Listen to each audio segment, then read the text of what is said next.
انسان کب کہتا ہے کہ میں اس سے ہوں؟ جب اس سے زیادہ محبت ہو اور جب اس کے اندر کوئی صفت دیکھے۔ ہر بری صفت والا انسان ایک دوسرے کو نہیں چاہتا ہے، لیکن حسین میں کچھ خصوصیت تھی جو اللہ کے رسول نے بتایا کہ حسین مجھ سے اور میں حسین سے ہوں۔ لہذا عزیزان محترم، اب اگر کوئی حسین کے مقابلے میں آتا ہے تو رسول سے نہیں ہے۔ لہذا ہم تاریخ اسلام میں جب دیکھتے ہیں کہ حسین کے فضائل کو نہ ماننے والا اگر یہ کہے کہ ہم حسین کو نہیں مانتے تو گویا وہ رسول کو نہیں مانتا، اور جب رسول کو نہیں مانتا ہے تو اللہ کو نہیں مانتا، اور اللہ کو نہ ماننے والا دین اسلام سے خارج ہوتا ہے۔ صلوات پڑھے محمد و آل محمد۔ دیکھیں آپ تو چراغ کا کام کیا ہوتا ہے؟ رسول نے کہا چراغ ہے حسین، ہدایت کا چراغ ہے۔ چراغ کا کام کیا ہوتا ہے؟ اگر کہیں تاریکی ہو تو چراغ کا کام ہے روشن کر دینا اس تاریکی کو۔ حسین بھی اسی چراغ کے مانند ہے کہ جب دیکھا کہ امت گمراہی میں ہے، امت گمراہی کی تاریکی میں جا رہی ہے، تو حسین کو برداشت نہ ہوا، بلکہ وہ اپنے نور کے ذریعے سے امت کو نجات دلانا چاہ رہے ہیں۔ جب حسین ہدایت کے چراغ ہے تو ہمیں کسی اور کے در سے ہدایت لینا نہیں ہے، ہمیں ہدایت وہیں سے لینا ہے جہاں سے اللہ نے کہا، جہاں سے رسول نے کہا۔ لہذا سب سے بہترین ہدایت کے چراغ راہ ہدایت ہادی اہل بیت علیہ السلام ہے، جن کے ہدایت کے ذریعے سے ہم گمراہی سے نکل کر نجات پائیں۔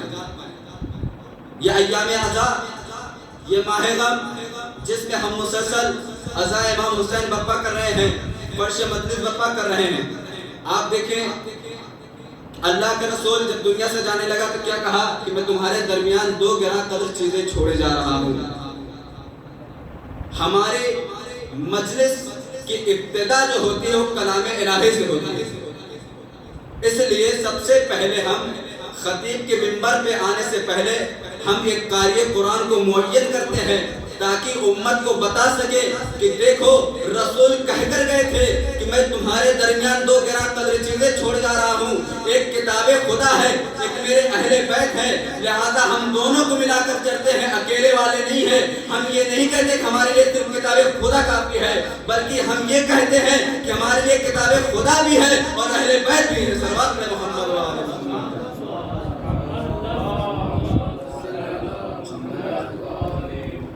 لہذا عزیزان محترم، ہمیں نجات اسی وقت مل سکتی ہے جب ہم دونوں کو ایک ساتھ لے کر چلیں۔ ہم ایک کے ماننے والے نہیں ہیں، بلکہ ہم دونوں کو لے کے چلتے ہیں، اور یہ دونوں ایسی چیز ہیں کہ دونوں ایک دوسرے سے جدا نہیں ہیں۔ اب اگر کوئی یہ کہے کہ ہم قرآن کو چھوڑ کر اہل بیت کو مانیں تو کافی نہیں ہے، بلکہ ہمیں قرآن کے ساتھ اہل بیت کو بھی لے کر چلنا ہے اور اہل بیت کے ساتھ قرآن کو بھی لے کر چلنا ہے، کیونکہ قرآن اگر لوگوں کے لیے، متقین کے لیے ہادی ہے تو اس قرآن کی تفسیر کرنے والا بھی کوئی ہونا چاہیے۔ لہذا اللہ نے قرآن کو نازل کیا قلب پیغمبر پر، اور اللہ نے اس قرآن کو سمجھانے کے لیے بہترین رہنما بھیجی تاکہ قرآن کو اچھے سے سمجھا سکے۔ رسول اپنے بعد آنے والے لوگوں کی بتاتے رہے کہ دیکھو یہ علی ہیں جو تمہیں قرآن سے آشنائی دلائیں گے، یہ حسن ہے جو تمہیں قرآن کے بارے میں بتائیں گے، یہ حسین ہے جو قرآن کی حفاظت کر کے تمہیں بتائیں گے کہ قرآن میں ہے کیا۔ قرآن صرف ہدایت کے لیے نہیں آیا ہے، قرآن میں ہر وہ چیز موجود ہے جس سے انسان نجات پا سکے، برائیوں سے بچانے والا قرآن ہے۔ لہذا اگر قرآن کی تفسیر کو سمجھنا ہے تو اہل بیت کو اپنا بنانا پڑے گا، بغیر اہل بیت کے قرآن سمجھ میں نہیں آنے والا ہے۔ اسی لیے اللہ کے رسول نے فرمایا ہے ان الحسین مصباح الہدی والسفینۃ النجات، بے شک حسین ہدایت کے چراغ ہے اور نجات کی کشتی ہے۔ کشتی کا کام ہوتا ہے کیا؟ یعنی دریا میں اگر کوئی اتر رہا ہے تو اس کو پار کرا دینا، تو حسین وہ ہیں جو اپنی کشتی میں شامل کر کے برائی سے نکال کر اچھائی کی طرف لاتے ہیں، اور چراغ کا کام یہ ہوتا ہے کہ راہ دکھانا، بہترین راہ بتانا، تو حسین بہترین راہ بتانے کے لیے آئے تھے۔ اسی لیے کہا گیا کہ حسین ہدایت کے چراغ ہے، چراغ کا کام ہوتا ہے بھٹکے ہوئے کو اچھائی کی طرف لانا۔ اور حسین نے چاہا کہ یزید کو بتائے کہ دیکھ تو جو کام کر رہا ہے وہ قابل قبول نہیں ہے، لہذا تو نہ یہ سمجھ کہ حسین خاموش بیٹھا رہے۔ عزیزان محترم توجہ چاہتا ہوں، زیادہ وقت نہیں لینا ہے آپ کا، بس یہ بتانا ہے کہ امام حسین علیہ السلام کی شخصیت وہ ہے کہ جنہوں نے ایک ایسا انقلاب برپا کیا، اس انقلاب کے ذریعے سے انسانیت آج موجود ہے۔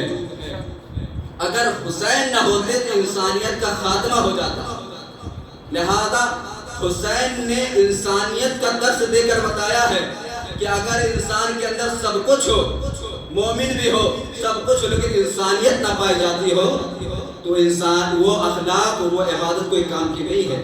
حسین نے یہ انقلاب توحید کی سربلندی اور انسانیت کو آزاد کرانے کے لیے برپا کیا تھا۔ یہ واقعہ عاشورہ، یہ تحریک کربلا، جسے انسان نے یعنی امت میں بعض ایسے متعصب افراد تھے جنہوں نے اس تحریک کو جاہ طلبی اور دو شہنشاہوں کی جنگ قرار دیا۔ شاید ان کو اس بات کا علم نہ ہو، لیکن عزیزان محترم علم تھا، لیکن فضائل حسین سن کر اتنا اپنے اندر حسد بھر لیا تھا کہ ان کی حسد ظاہر ہو گئی اور انہوں نے آخر میں کہہ دیا کہ حسین کے فضائل کے لیے نہیں ہے۔ لہذا میں ان سے کہنا چاہوں گا، اگر آج حسین نہ ہوتے تو جو تم عبادتیں کر رہے ہو، جو سجدے پہ سجدے کیے جا رہے ہو، یہ عبادتیں نہ ہوتی، یہ سجدے نہ ہوتے، یہ لا الہ الا اللہ کا کلمہ نہ ہوتا، محمد رسول اللہ کا کلمہ نہ ہوتا۔ لہذا حسین نے کلمہ لا الہ الا اللہ بچانے کے لیے کربلا کو اختیار کیا، محمد رسول اللہ بچانے کے لیے کربلا کو اختیار کیا، اس سجدے کو محفوظ رکھنے کے لیے کربلا کو اختیار کیا۔ یزید چاہتا کیا تھا کہ نام خدا مٹ جائے، نام رسول مٹ جائے، کلام الہی کی تلاوت مٹ جائے، لیکن حسین ایسی شخصیت ہے جنہوں نے کربلا میں آ کر تلاوت قرآن مجید کو محفوظ رکھا، کلمہ لا الہ الا اللہ کو بھی باقی رکھا۔ صلوات پڑھیں محمد و آل محمد۔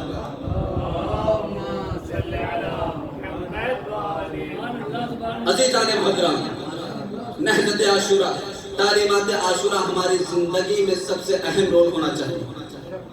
ہم عاشورہ کے مسائل سنتے ہیں، اس کی تاریخات پر نظر دوڑاتے ہیں، کبھی اس بات پر ہم متوجہ ہوئے کہ حسین ہم سے کیا چاہتے ہیں، حسین ہم سے کیا چاہتے ہیں۔ لہذا ہمیں چاہیے کہ سب سے پہلے حسینی فکر اپنے اندر لائیں۔ حسین کی فکر کیا تھی؟ حسین کی فکر تھی کہ اچھائیوں کو عام کرنا، برائیوں کو ختم کرنا۔ کیونکہ امام حسین علیہ السلام سے جب بیعت کا مطالبہ کیا گیا تو حسین ابن علی نے کیا کہا؟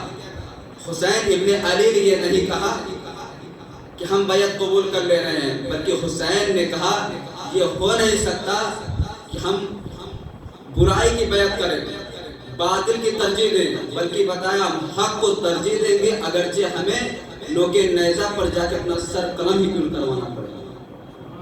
حسین نے اپنی فکر ظاہر کی اور حسین نے ہمیشہ امت کو اس بات پر متنبہ کیا، آگاہ کیا ہے کہ دیکھو جس حاکم کی تم اتباع کے لیے آمادہ ہو وہ حاکم تمہیں برائیوں کی طرف لے جا رہا ہے، اچھائیوں کی طرف نہیں۔ لہذا اگر تمہیں اچھائی پر رہنا ہے اور روز محشر خدا کی بارگاہ میں اپنے آپ کو بتانا ہے کہ ہم تیرے بہترین بندے ہیں، تو آؤ تیرے اہل بیت پر، آؤ ہم جس راستے میں جا رہے ہیں، جس تحریک کے لیے ہم اقدام کر رہے ہیں۔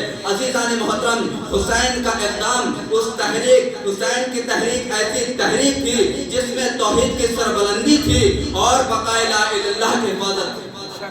حسین دین حق کا نام ہے، حسین باطل کا نام نہیں ہے۔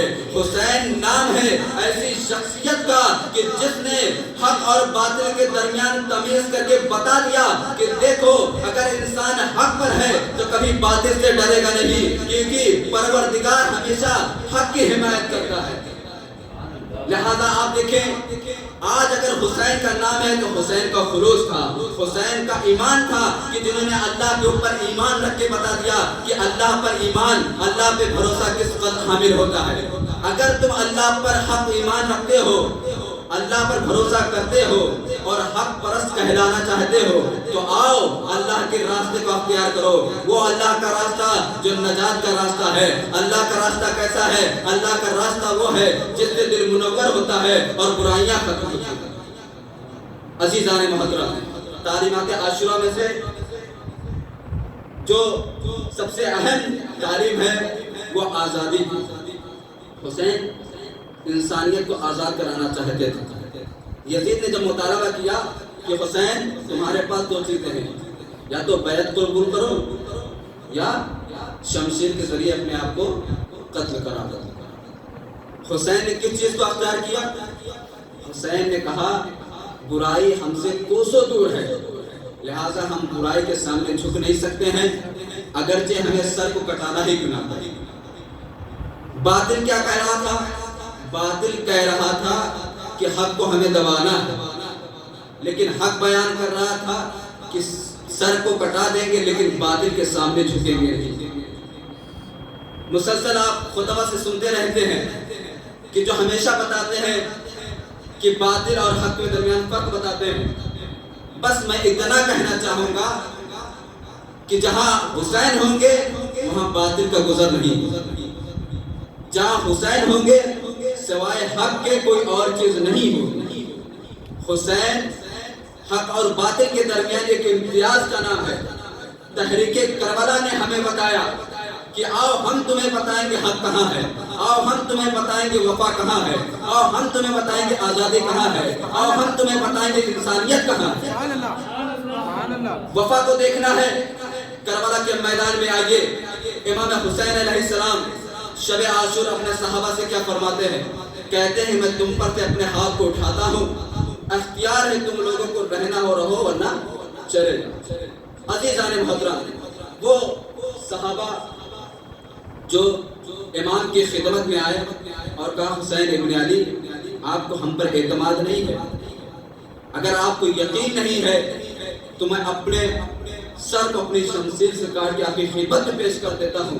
یہ سننا تھا امام حسین علیہ السلام کو آخر میں کہنا پڑا کہ جس طرح اصحاب مجھے ملے اسی طرح صاحب کسی کو نہیں ملے۔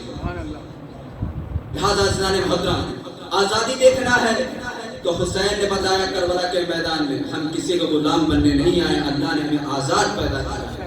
کسی کے سامنے جھکنے کی ضرورت نہیں ہے سوائے اللہ کے سامنے، کیونکہ اللہ کے سامنے جھکنا ایسا ہے جیسا کہ ہم باطل کو کچل رہے ہیں، اور اللہ کے سامنے سر کو جھکانے سے ہمیں عروج ملتی ہے، بلندی عطا ہوتی ہے۔ عزیزان محترم، اگر دیکھیں جتنے بھی لوگ باطل کے سامنے جھکے ایک دن ان کو شرمندگی محسوس ہوئی ہے، لیکن جب ہم دیکھتے ہیں جو حقیقی حسین ماننے والا ہے، جو حقیقی حسینی ہے، وہ جب بھی الہی بارگاہ الہی میں سر کو سجدے میں رکھتا ہے تو اس کے اندر ایک ایسی کیفیت طاری ہوتی ہے، اس کا دل مسرور ہو جاتا ہے اور وہ خوش و خرم نظر آتا ہے، اس کے چہرے سے ایک ایسی ذوق روشن ہوتی ہے جو یہ بتاتی ہے کہ حقیقی حسینی صلوات محمد و آل محمد۔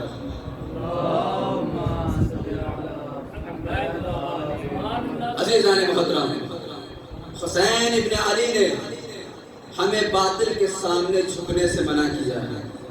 اگر باطل صحیح ہوتا تو حسین باطل کی بیعت کر لیتے۔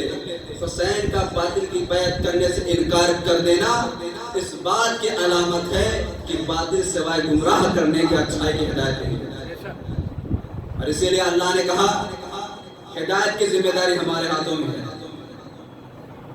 ہدایت کی ذمہ داری ہمارے ہاتھوں میں، کسی اور کے ہاتھوں میں نہیں دیا، لہذا اللہ نے اپنے ہادی کو بھیجا۔ کون سے ہادی؟ ایسے ہادی نہیں جو خود کہے کہ جب ہم راستے سے بھٹک گئے تو ہماری ہدایت فرما دے، بلکہ اللہ نے ایسے ہادی اور رہنما بھیجے ہیں کہ جن کو یہ کہنے کی ضرورت نہیں ہوئی کہ میں بھٹک جاؤں تو مجھے صحیح راستے پر لگا دینا، بلکہ وہ ایسے رہنما تھے جنہوں نے ہمیشہ ہمیں برائی سے بچایا ہے اور اچھائی کی ہدایت دی ہے۔ اسی ہدایت، اسی ہادیوں میں سے ہادی حسین ابن علی علیہ السلام ہے، جنہوں نے تحریک کربلا کی بنیاد رکھ کر ہمیں بتایا ہے کہ ظلم کو سہ لینا لیکن ظلم کے سامنے جھکنا مت، سر کو کٹا دینا مگر باطل کی پیروی کرنا مت، چاہے تمہارا گھر بار لٹ جائے مگر اللہ کی اطاعت میں کمی نہیں آنی چاہیے۔ بعض دفعہ ہوتا ہے، بعض افراد یہ ہوتے ہیں کہ جب دیکھتے ہیں اتنے مظالم ہو رہے ہیں آخر کیا کیا جائے تو بسا اوقات وہ باطل کی پیروی کرنے میں لگ جاتے ہیں۔ لیکن عزیزان محترم، جو حقیقی اللہ کا بندہ ہوگا، حسین کا چاہنے والا ہوگا، وہ کبھی بھی باطل کی پیروی نہیں کرے گا، اگرچہ اسے 3 دن بھوکا ہی کیوں نہ رہے۔ بھوکا رہ سکتا ہے عزادار حسین، مگر کبھی بھی باطل کے سامنے جھک نہیں سکتا ہے۔ اور باطل کے سامنے نہ جھکنا یہ علامت ہے کہ حقیقی بندہ الہی ہے، اور بندہ الہی کبھی بھی باطل کو اپنا ہادی نہیں بناتے۔ جیسا کہ تاریخ میں ملا ہے کہ بعض ایسے نظر آئے جنہوں نے اہل بیت کے فضائل پر پردہ پوشی کی اور چاہا کہ فضائل اہل بیت کو ختم کر دے، لیکن عزیزان محترم، جب اللہ نے روز اول سے وعدہ لیا ہے کہ تم ہمارا ذکر کرو تو ہم تمہارا ذکر باقی رکھیں گے، اور یہی ہوا حسین نے ذکر الہی کو باقی رکھنے کے لیے اپنے اہل و عیال کو لے کر میدان میں نکلے، اور وہ میدان ایسا ہے کہ جہاں پر 6 ماہ کا بچہ بھی تیار ہے کہ دین خدا کی حفاظت کے لیے ہم آمادہ ہیں، انسانیت کو باقی رکھنے کے لیے ہم آمادہ ہیں، وفا کی بقا کے لیے ہم آمادہ ہیں، ہر برائی کو ختم کرنے کے لیے ہم آمادہ ہیں۔ عزیزان محترم، حسین ابن علی علیہ السلام نے دیکھیں جہاں ابراہیم علیہ السلام اپنے بیٹے اسماعیل کو لے کر گئے قربانی کے لیے، فرق کیا ہے؟ ادھر اسماعیل کیا کہہ رہے ہیں؟ بابا آپ اپنے فعل کو انجام دیجئے، انشاءاللہ مجھے صابروں میں سے پائیں گے۔ لیکن ادھر حسین ہے، حسین کیا کہہ رہے ہیں کہ اگر تجھے اے دین اسلام، اگر تجھے کڑگل جوان کا خون چاہیے تو میں دینے کے لیے آمادہ ہوں، 6 مہینے کا خون لینا ہے تو میں آمادہ ہوں۔ حسین ایسی شخصیت کا نام ہے کہ جو اللہ کی راہ میں اپنا پورا وجود قربان کرنے کے لیے آمادہ ہے۔ حسین نے اسماعیل کی قربانی کو مکمل کیا اور بتا دیا کہ دیکھو اگر ہمیں اسلام کے حفاظت کے لیے 6 مہینے کے بچے کا خون بھی دینا پڑے تو ہم اسلام کی حفاظت کے لیے حاضر ہیں۔ حسین محافظ دین ہے، حسین شریعت دین اسلام کے بقا کا نام ہے، حسین ایسی شخصیت کا نام ہے کہ اگر یہ نہ ہوتا تو آج ہمارے پاس دین اسلام نہ ہوتا۔ محمد وآل محمد،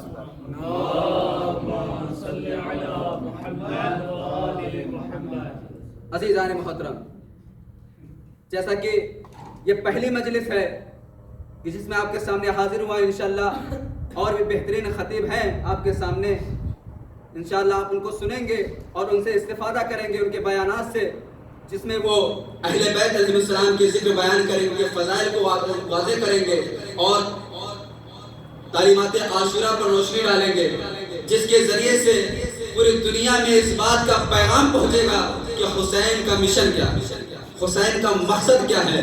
لہذا ہمیں اس ماہ اذا میں مقصد حسین سمجھنے کی سب سے زیادہ ضرورت ہے۔ حسین کا مقصد کوئی محدود نہیں ہے، حسین کا مقصد لوگوں کو دین اسلام کے حقیقی اصول سے آشنائی دلانا۔ آخر مقصد اسلام کیا ہے؟ اسلام ہم سے چاہتا کیا ہے؟ کیا اسلام یہ چاہتا ہے کہ ہم ایک دوسرے کا خون بہائیں؟ کیا اسلام یہ چاہتا ہے کہ ہم لوگوں کے مال لوٹیں؟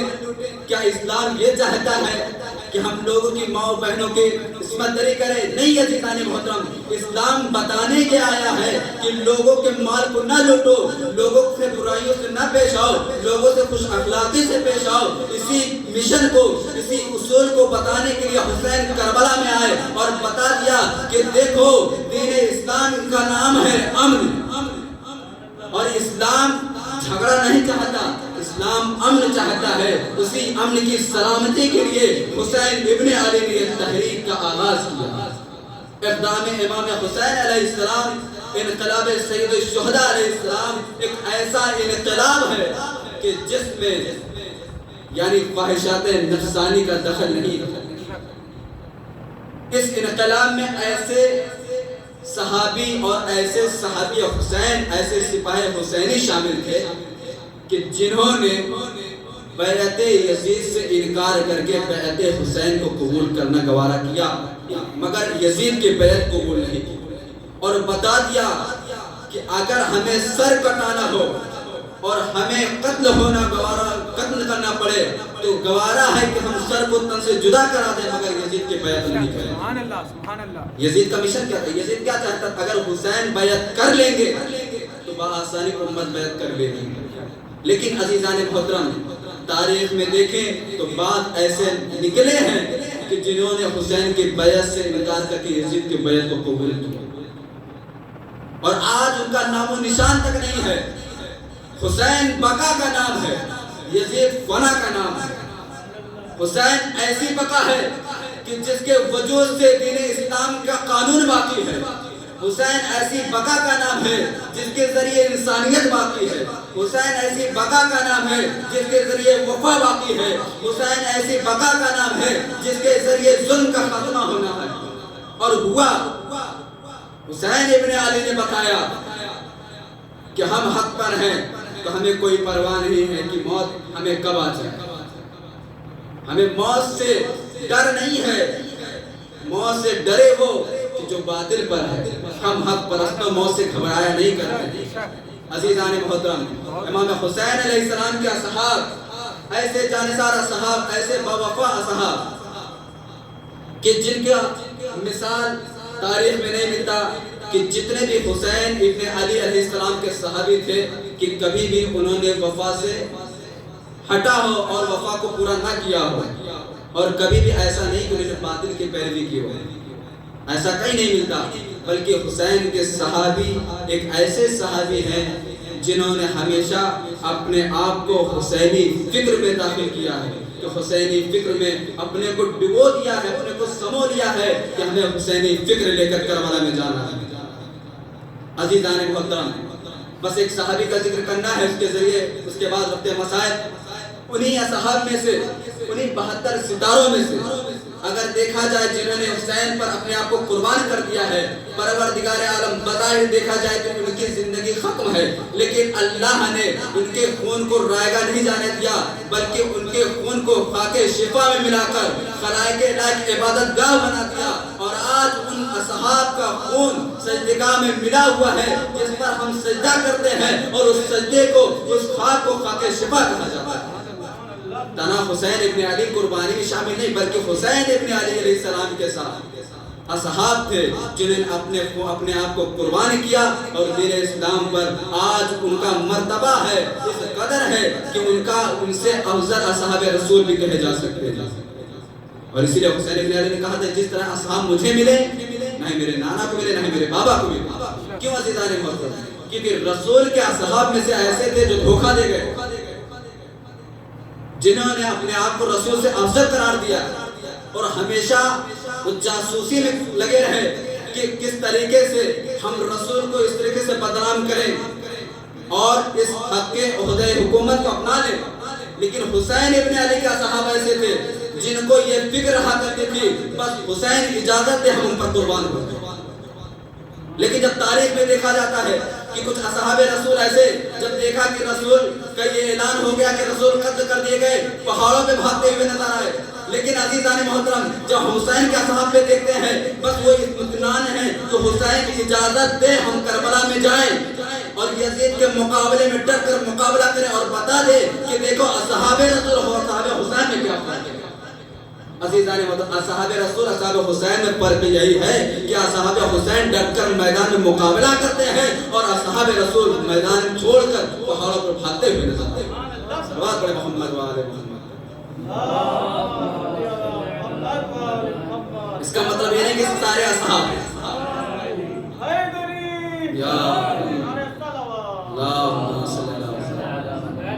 لیکن عزیزان محترم اس کا مطلب نہیں کہ ہم نے کلی طور پر کہہ دیا سارے اصحاب۔ بعض اصحاب تھے جنہوں نے یہ حرکتیں کی، اور یہ حرکتیں کرتے کرتے اس قدر وہ لعنت کے مستحق ہو گئے کہ آج تک ان کو لعنتی قرار دیا جاتا ہے، اور یہ ایسی لعنت ہے جو روز محشر تک مستحق اس کے رہیں گے۔ لیکن جب ہم دیکھتے ہیں اصحاب حسین پر لعنت کے مستحق نہیں ہیں بلکہ وہ درود کے مستحق ہیں۔ صلوات پر عظمت علی محمد علیہ السلام۔ ان کا کردار، ان کی سیرت ہمارے لیے نمونہ عمل ہے۔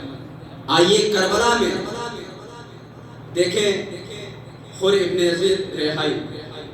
حر کا کام کیا؟ حر پہلے دشمن امام حسین تھا، لیکن جب دیکھا کہ اب بات آگے بڑھ گئی ہے تو اس نے فکر کیا آخر یہ حسین کا جو راستہ ہے یہ راستہ کیسا ہے. جب اس نے فکر کیا تو اس کو احساس ہوا کہ حسین کشتی نجات ہے، یہ ایسا راستہ ہے جہاں برائی کا دخل نہیں ہے، بلکہ یہ ایسا راستہ ہے کہ جہاں ہم ہمیشہ کامیاب نظر آئیں گے اور ہمارا ہمیشہ نام باقی رہے گا. آج بھی عزیزان محترم دیکھیں، حر کا نام باقی ہے لیکن جو یزید کا ساتھ دے رہے تھے ان کا نام باقی نہیں. جب بھی اصحاب کا ذکر آتا ہے تو حر کا بھی نام آتا ہے. حر ایسی شخصیت ہے کہ جنہوں نے اپنے کو اس طریقے سے تبدیل کر دیا کہ آخر تک آج تک حر علیہ السلام کہنے کے لائق ہو گئے. لہٰذا میں یہی کہتا ہوں کہ جو بھی حسین کے بزم میں آتا ہے وہ علیہ السلام کا مستحق ہو جاتا ہے، اور علیہ السلام کا مستحق وہی ہوتا ہے جو حق پرست ہوتا ہے، باطل پرست والا کبھی علیہ السلام نہیں ہو سکتا. لہٰذا دیکھیں دنیا رضی اللہ کرتی رہی، لفظ القاب علیہ السلام کا نہ لے سکی. علیہ السلام کہلانے کے لائق وہی ہوئے جو حق پرست ہوئے. اور عزیزان محترم جب تاریخ اسلام دیکھیں گے تو آج تک بزم پیغمبر میں بیٹھنے والے ابھی تک اپنے کو اللہ سے راضی کہلا رہے ہیں، لیکن جب اصحاب حسین کو دیکھتے ہیں، اصحاب امام علی کو دیکھتے ہیں تو وہ محتاج نہیں رضی اللہ کے، بلکہ علیہ السلام ان کو خود بخود اللہ کی عنایت ہے. سبحان اللہ سبحان اللہ. اللہ سے راضی کی دعا وہی کرتا ہے جس سے اللہ راضی نہ ہو. ہم رضی اللہ کے قائل نہیں ہیں، رضی اللہ کی فکر میں وہ رہے جس سے اللہ راضی نہ ہو. لیکن جب ہم میدان کارزار میں دیکھتے ہیں تو اللہ حسین کی جنگ کو دیکھ کے کیا کہہ رہا ہے؟ یا ایتھا النفس المطمئنہ ارجعی الی ربک راضیۃ مرضیہ. عزیزان محترم اس آیت میں اگر دیکھا جائے نفس مطمئنہ سے مراد سرکار سید الشہداء حضرت امام حسین علیہ السلام ہے. اور بات علماء نے لکھا بھی ہے کہ حسین علیہ السلام نفس مطمئنہ صرف امام حسین علیہ السلام کی ذات گرامی ہے، لیکن اس میں زیادہ مجھے نہیں جانا، بس یہ بتانا ہے کہ جس سے اللہ راضی ہوتا ہے وہ رضی اللہ کو محتاج نہیں ہوتا. لہذا عزیزان محترم جس اصحاب کا ذکر کرنا تھا جنہیں تاریخ اسلام میں عابس ابن ابی شبیب شاکری کے نام سے جانا جاتا ہے، یہ ایسی شخصیت ہیں کہ جن کے قبیلے کے بارے میں امام علی علیہ السلام کو بہت اعتماد تھا، اور یہ قبیلہ بنی حمدان کی ایک شاخ تھا جس کی نسبت مولا کائنات نے فرمایا کہ اگر یہ 1000 ہو جائیں تو خدا کی عبادت اسی طرح سے ہوگی جس طرح ہونی چاہیے. اور یہ اصحاب حسین علیہ السلام میں سے جنہوں نے امام حسین علیہ السلام کی خدمت میں آ کر اپنے کو قربان کیا. جب جناب مسلم ابن عقیل علیہ السلام نے چاہا کہ امام حسین علیہ السلام کے خط کو لوگوں کے درمیان سنائیں تو یہ ایسی شخصیت ہے کہ جنہوں نے سب سے پہلے کھڑے ہو کر یہ اعلان کیا مجھے کسی کی ذات سے تعلق نہیں ہے، بس میں اپنی ذات کے متعلق یہ بتا رہا ہوں کہ میں آخر دم تک ان کی مدد کرتا رہوں گا.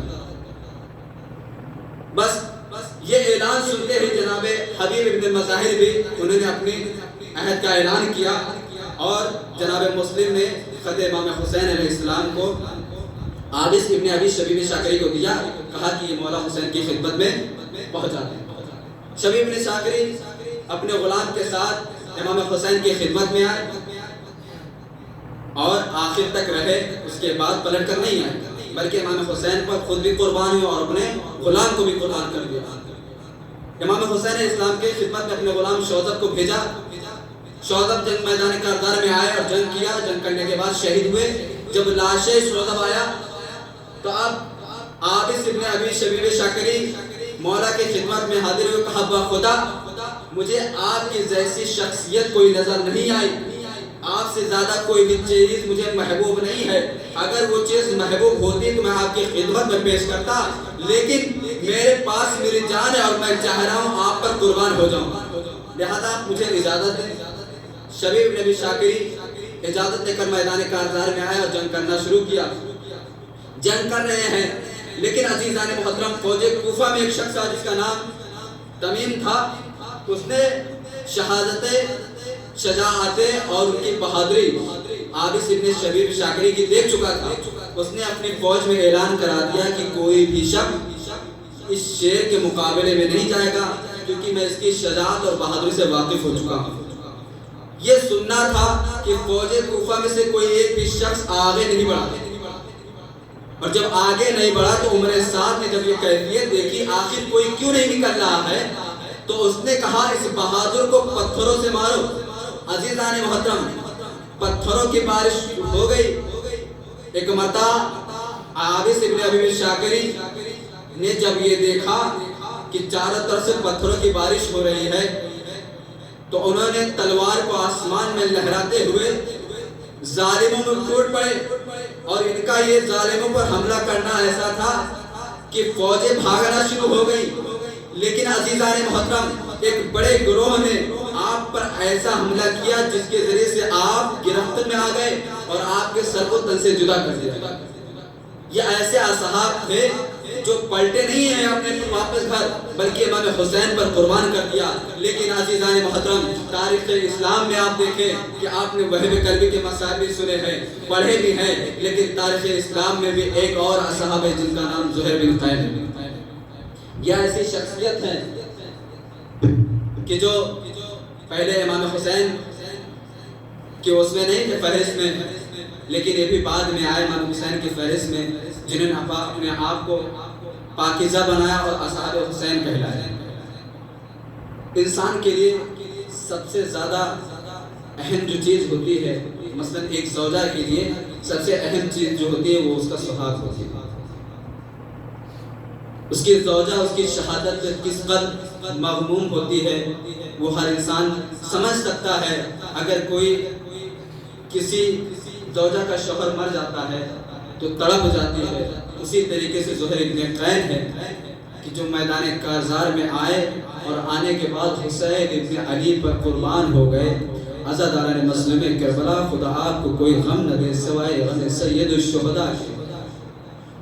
آپ نے دیکھا کہ زہیر ابن قین میدان میں جنگ کر رہے ہیں، ظالموں نے حملہ کرنا شروع کیا، زہیر ابن قین شہید ہوئے، آواز دی اے حسین ابن علی میری مدد کو آئیں۔ عزاداران مظلوم کربلا، جب زہیر بن قین شہید ہو گئے اور یہ خبر ان کی زوجہ تک پہنچی ہے، ایک مرتبہ زوجہ نے کہا اے غلام جاؤ یہ زہیر بن قین کے لاشے پر کفن ڈال دو۔ عزادارو غلام چلا۔ ایک مرتبہ جب غلام کربلا پہنچا ہے نا تو غلام صرف ایک لاشا نہیں دیکھ رہا ہے بلکہ 72 لاشیں دیکھ رہے ہیں جو بے گور و کفن پڑے ہوئے تھے۔ عزاداران مظلوم کربلا، ایک مرتبہ جو غلام کفن لے کر آیا تھا، ارے وہ حسین کے لاشے پہ ڈال دیا، اور جب واپس گیا ہے، ارے جیسے ہی واپس گیا ایک مرتبہ زوجہ زہیر بن قین کہتی ہے اے غلام کیا تو نے کفن پہنا دیا ہے؟ ایک مرتبہ غلام سر کو جھکائے کھڑا ہوا، کہتا ہے اے شہزادی ارے میں نے وہ کفن زہیر بن قین پر لاشے پہ نہیں ڈالا۔ ایک مرتبہ شہزادی کہتی ہے ارے تو کیسا غلام ہے، کیا اسی کو غلامی کہتے ہیں کہ اپنے آقا کی بات کو نہ مان؟ ایک مرتبہ غلام کہتا ہے اے شہزادی ارے اس کربلا کے میدان میں ایک لاشا نہیں تھا، ارے حسین مظلوم کا لاشا بے گور و کفن پڑا تھا، میں نے اس کو ڈال دیا۔ میں کہوں گا خدمت میں عرض کروں گا یا رسول اللہ، ارے یہ غلام تھے جن کو لاش حسین دیکھ کر برداشت نہ ہوا، انہوں نے کفن پہنا دیا۔ ارے ہائے وہ کیسے امت تھی کہ جس نے حسین کو 3 دن بھوکا پیاسا رکھا اور گلے پر خود خنجر چلا دیا، حسین کے سر کو تن سے جدا کر دیا۔